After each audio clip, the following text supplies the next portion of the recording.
What's going on, everybody? It's Pelfrey, and I want to do a video on some of the stuff that I've received for the upgraded tank.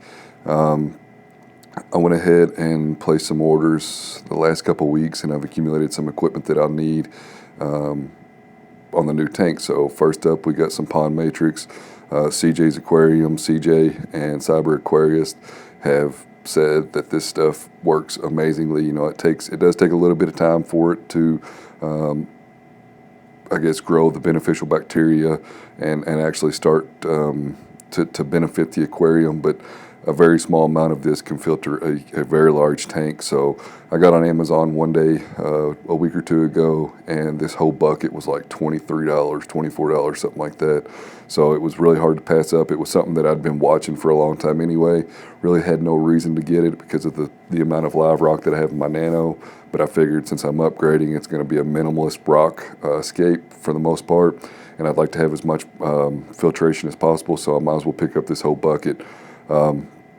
Next up, I have a Be a Good Host Marine Depot shirt, and the story behind this shirt is I'm a partner member on Reef to Reef, and what that means is on various websites I either get discounts whenever I make purchases, or I get free items. So that means that if the order that I placed on Marine Depot qualified me for a free t-shirt, since I'm a Reef to Reef partner member. And I've needed this piece of equipment for a very long time. I've had my RODI unit for about a year now, and maybe a little bit longer. But the problem is I'm only getting 40 psi into the unit, and I'd really like to maximize that and bump it up to about 80, 70, 80 range. Multiple reasons here.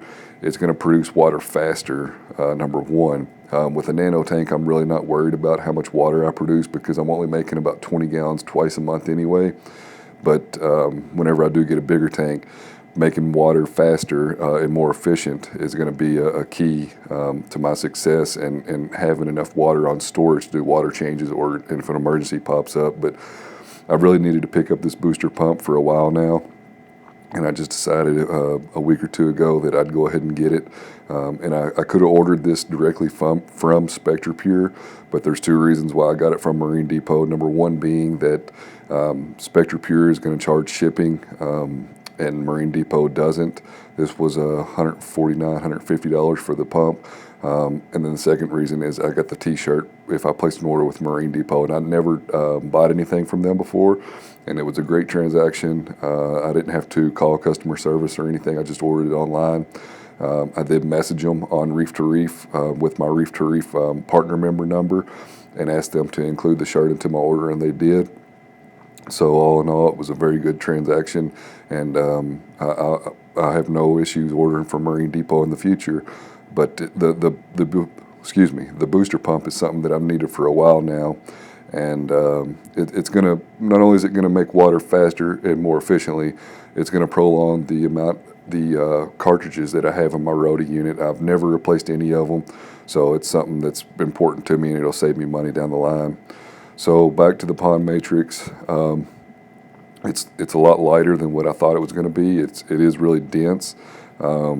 You know, if Cyber Aquarius and CJ say that it works, and I know that it works. These two guys do all of the research, and they're pretty adamant about getting to the bottom of things. So as soon as they started talking about it, I knew it was something that I was going to need for the bigger tank. So you can see here that it is dusty. And I made this mistake before by adding carbon in this mesh bag to my sump without rinsing it first, and that's something that I won't do again. So I did rinse this bag before I put it in the sump.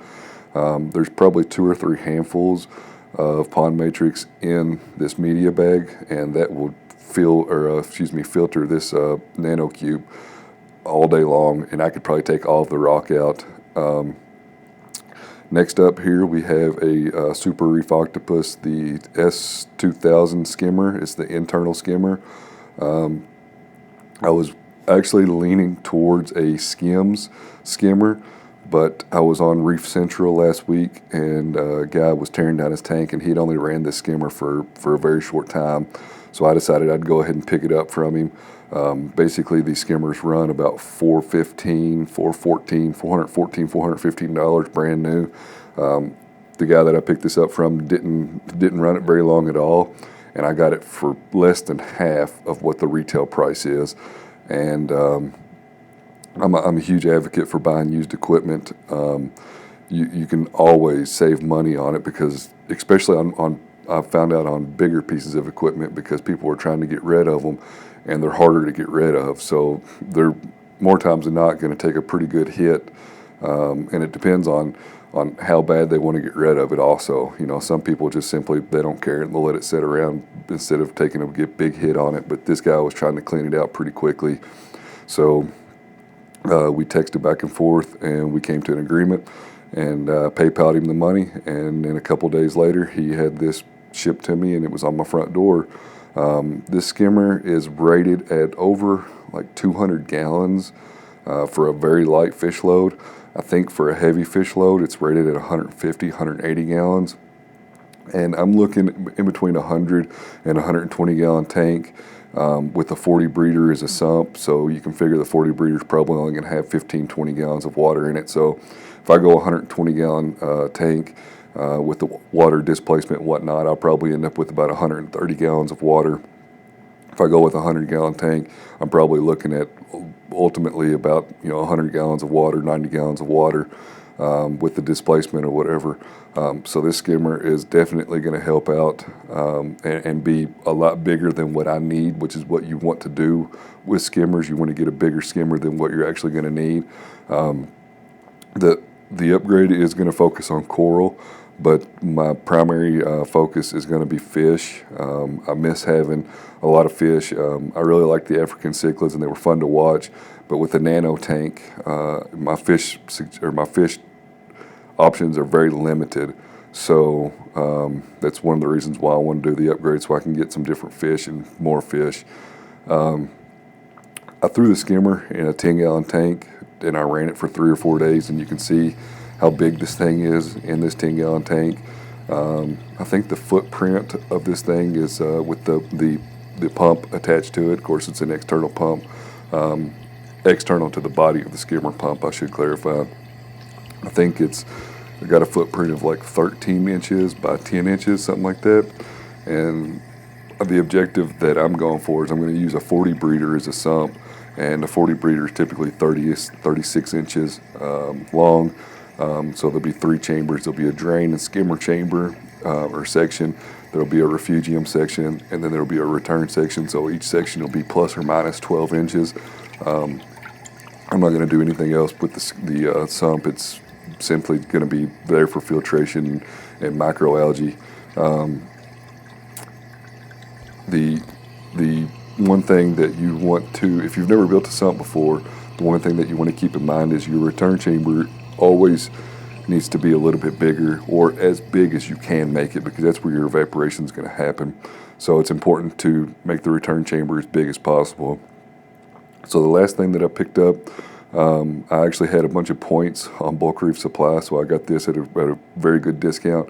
I've never once tested my magnesium or my calcium in my tank. My other Red Sea test kit does have the alkalinity tester in it, but I'm going to attempt to try some harder corals at some point, and it's going to be very important to get the calcium and magnesium lined up and make sure that I have all of those good to go. And who knows, I might start dosing at some point. And these 3 elements are going to be a key to success with most corals, especially if I want to go harder corals.